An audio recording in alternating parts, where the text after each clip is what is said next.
Welcome to the deep dive. Today, we're headed down to Brazil, To Brazil. but we're not talking beaches or, Carnival or any of that. We're going deep on a story that's been kind of brewing under the radar, a battle over free speech. Oh, wow. Yeah, and it's complicated. And it matters way beyond Brazil, honestly. So we're going to really dig into the sources, figure out why this place, known for, you know, its culture, its expressiveness, Right. is suddenly grappling with censorship. It is a fascinating paradox, isn't it? You have this constitution in Brazil that's like really strong on protecting free speech, but then at the same time, it's full of all these caveats and restrictions. It's almost like they built a house with solid walls and then decided to fill it with trapdoors.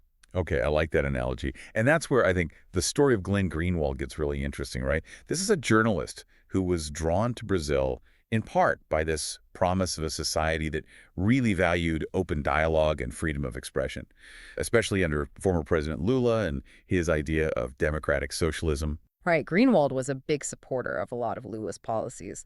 But then you see this recent crackdown on social media, especially on X, what used to be Twitter. And it makes him question those promises. His experience, I think, really highlights the tension that we're seeing globally between the ideals of free speech and the reality of how governments try to control it. It's almost like, history repeating itself. You think about the printing press, way back in the 15th century. The Catholic Church was, at first, all for it. Yeah. But then Martin Luther comes along, uses it to challenge their authority. Suddenly, they're not such big fans of free expression. That is a brilliant parallel. We see this pattern emerge time and time again throughout history. New technologies pop up, offering all this potential for greater freedom and access to information. Mm. But then you get powerful institutions who feel threatened by this disruption and they seek to control it. Happened with the printing press, happened with radio, television, and now it's happening with the internet and social media. And then you add another layer to this, the rise of populism. I mean, we hear this term all the time, populism, but how does it actually factor into this whole debate about censorship? Well, at its core, populism is a political approach that sets up this conflict between the common person and the elites, the establishment. You see this with leaders like Bolsonaro in Brazil and Trump in the US. Their rise seems to have triggered a backlash from what some call the deep state. Powerful institutions like intelligence agencies, certain government departments, those who try to maintain their influence and control. Okay, hold on. Deep state, that sounds a little, I don't know, like we're heading into conspiracy theory territory. Can we break that down a bit? What are we talking about here in terms of real-world examples of these institutions and what they're actually doing? Think of it as this network. Individuals operating within government agencies, intelligence services, even media organizations. And they're all working to shape public perception, the narratives that we believe, often behind the scenes. Their goal, according to those who use the term deep state, is to protect the status quo, their own power, even if it means silencing those who disagree. So are we saying there's a coordinated effort to silence anyone who challenges those in power? That's the argument that a lot of the critics of censorship are making, and they point to what looks like a global playbook of tactics, things like fact-checking initiatives that, while important, can be biased or used to discredit certain viewpoints. Or you have advertiser boycotts that pressure social media companies into censoring content. It's like a silent war for control of the narrative. And here's where we see the connection to organizations like George Soros's Open Society Foundations, right? Right. The Open Society Foundations, while they advocate for open societies and democratic values, they've also been criticized for using their resources to promote specific agendas and potentially silence opposing views, which raises the question, who gets to decide what's open? Yeah, it's unsettling to think that these unelected individuals and organizations could wield so much influence over global discourse. And speaking of unsettling, those internal Twitter memos that suggest possible CIA involvement in shaping online content, that's a whole other can of worms. Absolutely. The revelations from those memos, if they're true, raise serious concerns about the government overstepping its bounds and manipulating social media platforms. It really makes you wonder, are we really in control of our own online spaces, or are there forces working behind the scenes to shape what we see and the conversations we have? It's like a real-life episode of Black Mirror, where the lines between reality and this dystopian fiction are getting blurry. Right. And I think to understand what's at stake in this battle for online freedom, we need to look at the country that's often seen as a champion of free speech, the United States and its First Amendment. Okay, so this is where my American pride kicks in a little bit. The First Amendment is like the gold standard for free speech, right? But how does it connect to what's happening in Brazil and around the world? The First Amendment is a radical concept when you think about it. It's not a right that's granted by the government. It's a right declared as inherent to every individual. It exists before the government itself. So the founding fathers were basically saying, look, we have the right to speak our minds. No government can take that away from us. Exactly. And they understood that this right wasn't just about protecting popular or comfortable speech. It was about protecting even the most unpopular, offensive, or dissenting viewpoints. They knew that a truly free society thrives on the open exchange of ideas, even the challenging or controversial ones. But this brings us back to a really tough question, doesn't it? Is censorship ever justified? Can you actually have too much free speech? Where do we draw the line? That is the dilemma we are all struggling with today, not just in Brazil, but globally. The argument for censorship often centers on protecting democracy or preventing harm. But who gets to decide what's considered harmful? And where does protection end and suppression begin? Yeah, it's like walking a tightrope, trying to balance the need for security and order with this fundamental right to express ourselves freely. Absolutely. And that balancing act, it gets even trickier in the digital age, right? I mean, information spreads like wildfire online, and the power to control it's concentrated in the hands of just a few tech giants. Right. And speaking of those tech giants, we can't just ignore those internal Twitter memos we talked about before, the ones that suggest a possible effort by the CIA to influence Twitter's content moderation policies. Yeah, the implications of those memos are huge. I mean, if intelligence agencies are actually manipulating these social media platforms to shape what the public thinks, it really undermines trust in those platforms. And it raises some serious questions about who's actually pulling the strings. It's like, we're all puppets dancing to a tune we can't even hear. Yeah. But here's something else I found really interesting. The similarities in censorship tactics that are being used across different countries. Oh, yeah, that's a great point. It does feel like there's a global playbook out there for silencing dissent. Take fact-checking organizations, for example. While I think many of them genuinely are trying to combat misinformation, some can be susceptible to bias or political influence. Exactly. Fact-checking is super important, but it shouldn't be weaponized to silence opposing views. Mm. And then you've got those advertiser boycotts, which seem to be an increasingly popular tactic to pressure these social media companies into censoring content. Right, and those boycotts can have a real chilling effect on free speech. I mean, when companies are afraid to advertise on platforms that host controversial content, it creates this financial incentive for those platforms to just censor it, even if it's protected speech. It's almost like a backdoor way to control what people see and hear without outright banning it. It really makes you question the motives and agendas behind some of these censorship campaigns. Absolutely. I mean, are these efforts truly about protecting democracy and preventing harm, or are there other interests at play? And this brings us back to the role of populism in all of this. Okay, so how does the rise of populist leaders connect to this crackdown on free speech? Well, populist movements, by their nature, often challenge the existing power structures. They kind of bypass those traditional gatekeepers like the mainstream media, and that can be threatening to those in power who are used to controlling the narrative. So if you're part of the establishment and you're feeling threatened, what do you do?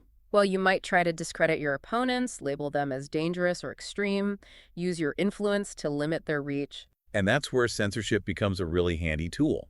It's a way to control that flow of information, shape how the public sees things, and ultimately hold on to power. Precisely. And history has shown us time and again that censorship is a very slippery slope. Right. Once you start censoring one thing, Mm. it becomes easier to censor another and another. It's like opening Pandora's box. Exactly. And often censorship backfires. When you try to suppress ideas, they don't just vanish. They often go underground and then they reemerge in even more extreme forms. So what's the alternative then? Do we just let anything and everything go? How do we find that balance between protecting people from harm and safeguarding free speech? That is the million-dollar question. I think it starts with open and honest dialogue, even when it's uncomfortable. We need to develop critical thinking skills, learn to separate fact from fiction, truth from propaganda. It's like we need to relearn the art of civil discourse. That ability to disagree respectfully, to listen to other perspectives, and engage in constructive debate without resorting to censorship or personal attacks. Exactly. We need to move away from this culture of outrage and division where everything is seen as a threat. Instead of trying to silence each other, we need to start listening to each other. Even if we disagree, even if we find someone's views offensive, we should at least try to understand where they're coming from. It's challenging, for sure, But it's a necessary step if we want to preserve free speech and open societies. So what can we as individuals do to push back against this tide of censorship? I think we need to be aware of the tactics being used, the motivations of those doing the censoring, and the potential consequences of their actions. Knowledge is power, right? The more we understand about how censorship works, the better equipped we'll be to resist it. Absolutely. We also need to be willing to speak out, to challenge censorship when we see it, to support those who are being silenced, to defend the right to free speech, even for those we disagree with. Yeah, it's easy to stay silent when it's not affecting us directly.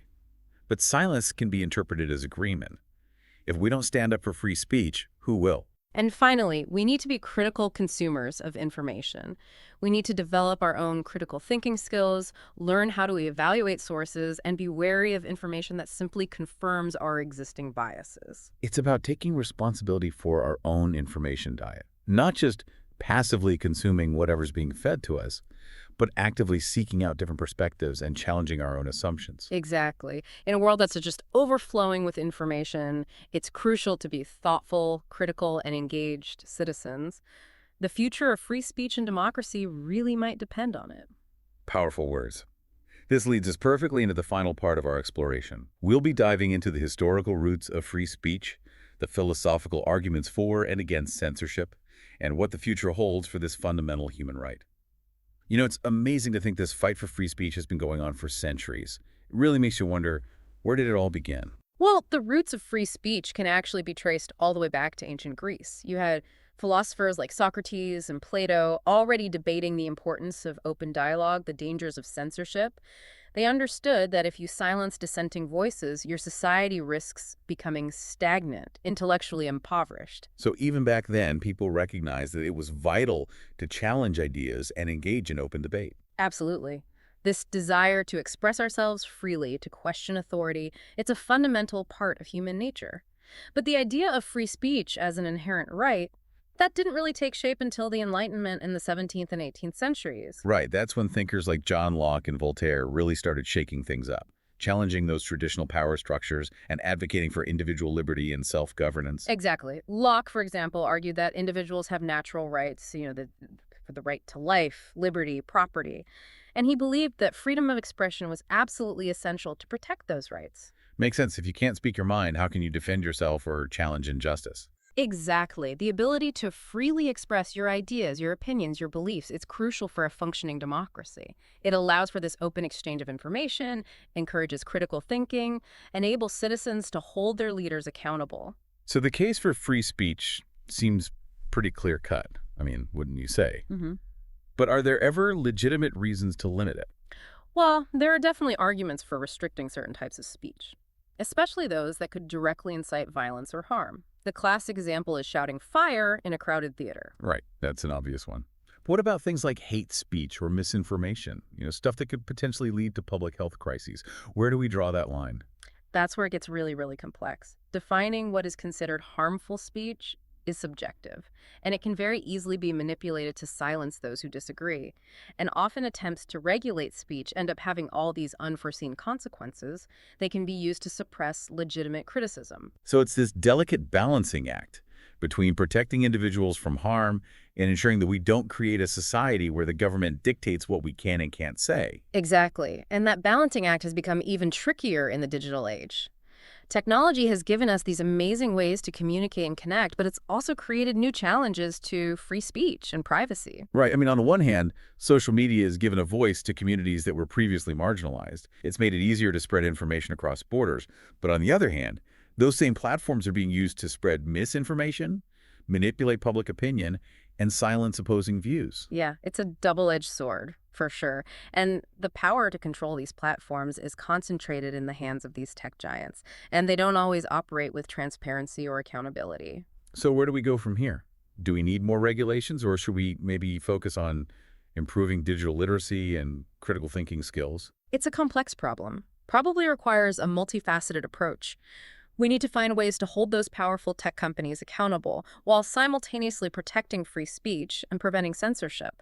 We also need to empower individuals to be more discerning consumers of information, to think critically about the things they read, to evaluate sources and challenge their own biases. It sounds like a pretty daunting task. It is, but it's essential if we want to protect free speech and democracy. Well said. As we wrap up this deep dive, we want to leave you with this thought. Keep asking questions, keep challenging assumptions, and keep fighting for that right to express yourselves freely. The moment we become complacent or stop questioning is the moment we risk losing those very freedoms. Remember, informed and engaged citizens are the best defense against censorship. So keep diving deep, keep thinking critically, and most importantly, keep the conversation going at